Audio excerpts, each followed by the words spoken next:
Hello friends, welcome to my channel Deepti's delicious delicacies. आज मैं आपके साथ शेयर करने वाली हूँ क्रिस्पी और बहुत ही टेस्टी पटेटो वेजेस की रेसिपी। ये पटेटो वेजेस बिल्कुल बाहर जैसे क्रिस्पी और टेस्टी बनेंगे और घर में ही आप इसे बना सकते हैं बेसिक इंग्रेडिएंट्स के साथ आसानी से। अगर आप मेरे चैनल पर नए हैं तो अभी सब्सक्राइब कीजिए और बेल आइकन को भी क्लिक कीजिए।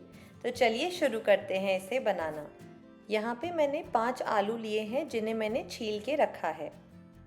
अब हम इन्हें वेजेस के शेप में कट कर लेंगे।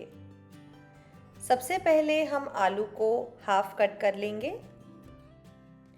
फिर हम इसे साइड से इस तरह से वेजेस के शेप में कट करते जाएंगे।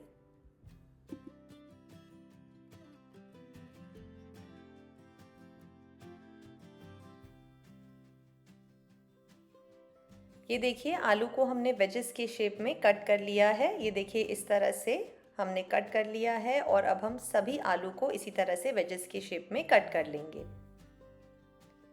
ये देखिए, हमने सभी आलू को वेजेस के शेप में कट कर लिया है इस तरह से। और अब हम इसे वॉश करेंगे और फिर इसे ड्राई करेंगे।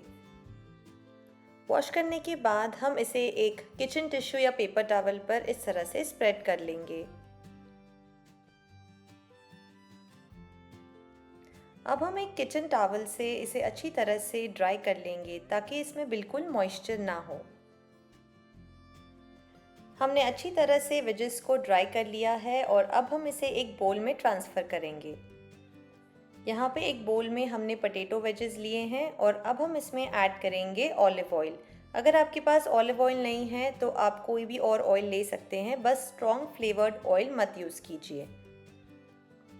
फिर हम इसमें डालेंगे इटालियन मिक्स्ड हर्ब्स। अगर आपके पास ये नहीं है तो आप सिर्फ ऑरिगेनो यूज़ कर सकते हैं या जो भी आपके पास अवेलेबल हो। इससे बहुत ही अच्छा फ्लेवर आता है वेजेस में। अब हम इसमें ऐड करेंगे कुटी हुई काली मिर्च। फिर इसमें ऐड करेंगे गार्लिक पाउडर। अगर आपके पास गार्लिक पाउडर नहीं है तो आप गार्लिक पेस्ट या ग्रेट करके गार्लिक ऐड कर सकते हैं। अब मैं इसमें थोड़ी सी कश्मीरी लाल मिर्च पाउडर ऐड कर रही हूँ, जिससे इसमें हल्का सा फ्लेवर और हल्का सा रेड कलर भी आ जाएगा। अब सभी चीज़ों को हम अच्छी तरह से मिक्स कर लेंगे ताकि सभी वेजेस पे ये सीजनिंग अच्छी तरह से कोट हो जाए।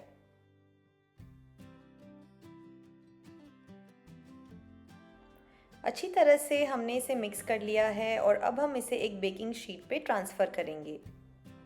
अब हम एक एक करके इस तरह से सभी वेजेस को थोड़े थोड़े स्पेस के साथ रखते जाएंगे।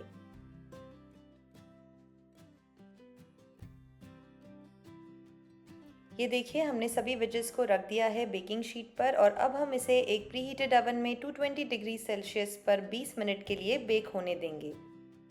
20 मिनट बाद हमने इसे ओवन से बाहर निकाल लिया है और अब हम सभी वेजेस को पलट लेंगे और दूसरी तरफ से भी 10 मिनट के लिए और बेक करेंगे।